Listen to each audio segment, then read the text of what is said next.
مینی کوپەر ئۆتۆمبیلەکەی مستەر بین ئایکۆنی ئۆتۆمبیلەکانی بەریتانیایە. ناوبانکی یەکسانە بە ناوبانگی شاژنە ئێلیزابێس، یەکێکە لە بەناوبانگترین ڕەمزەکانی بەریتانیا. تەنانەت مستەر بینی ئەکتەری کۆمیدی زۆرێک لە ڤیدیۆکانی بەو ئۆتۆمبیلەوە دەرکردووە. مینی کوپەر ئۆتۆمبیلە سەرسوڕهێنەرەکە، قەبارەی بچووکە بەڵام لەناوە فراوانە، زۆر ئابووریە. بەڕێوەبەری کۆمپانیاکە سێ مەرجی خستە بەردەم ئەندازیارەکان ئەو کاتەی ویستی دروستی بکات بۆ ئەوەی لە ڕێگایەوە بتوانن ئەو ئەزمەی بەنزینەی لەو کاتەدا بوونی هەبوو بەسەریدا زاڵ ببن. لە ساڵی 1956دا باوەی ئەو کێشەی لەو کاتەدا لە نێوان میسر و بەریتانیا هەبوو لەسەر خاوەندارەتیکردنی کەناڵی سوێس. هەر بۆیە بڕیاریاندا ئۆتۆمبیلێک بەرهەم بهێنن بەنزین کەمتر بەکاربێنێ. ئەندازیار ئەلێکس سیگانێس ئاڵنگاریەکەی بردەوە با دروستکردنی مینی کوپەر کە لە سەدا 22 کێشی کەمتر بوو لە ئۆتۆمبیلی ئاسایی. هەرکە دیزایانی ئۆتۆمبیلەکەیان پێشکەش کرد،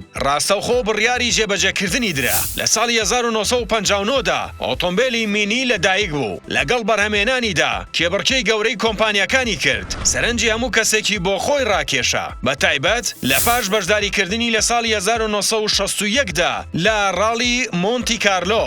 لەو پێشبڕکێیەدا ئەندازیار جۆن کوپەر ئەم ئۆتۆمبیلە سەرنجی ڕاکێشا. ئەزموونی خۆی پێشکەشی کۆمپانیای بەرهەمهێن کرد بۆ ئەوەی تایبەتمەندی زیاتر بە ئۆتۆمبیلەکە ببەخشێ. ئەوانیش بە داواکەی ڕازی بوون. لەو کاتەشەوە ئۆتۆمبیلەکە ناوی کوپەریشی بۆ زیاد بووە. لەو کاتەوە ناوەکەی بووە بە مینی کوپەر. کوپەر چەندین تایبەتمەندی بۆ زیاد کرد، بە تایبەت لە بەشی مەکینەدا. سەرنجام مینی کوپەر ئێکس بەرهەم هێنرا کە بووە دڵخوازی تەواوی جیهان. دواتر سێ جار نازناوی ڕاڵی بەدەستهێنا. ئەمەش بووە هۆی ئەوەی کۆمپانیای بەناوبانگی ئەڵمانی BMW لە ساڵی 1994دا بیکڕێتەوە. لەو کاتەوە تاوەکو ئێستا لەلایەن کۆمپانیای BMWەوە خاوەندارێتی دەکرێت. لە کاتێکدا پێشتر لەلایەن کۆمپانیای BMC بەریتانیەوە خاوەندارێتی دەکرا. هەواداری ئەم ئۆتۆمبیلە زۆر زیاتری کرد، بە تایبەت کاتێک ئەکتەری کۆمیدی ڕوان سبستیان ئەتیکسۆن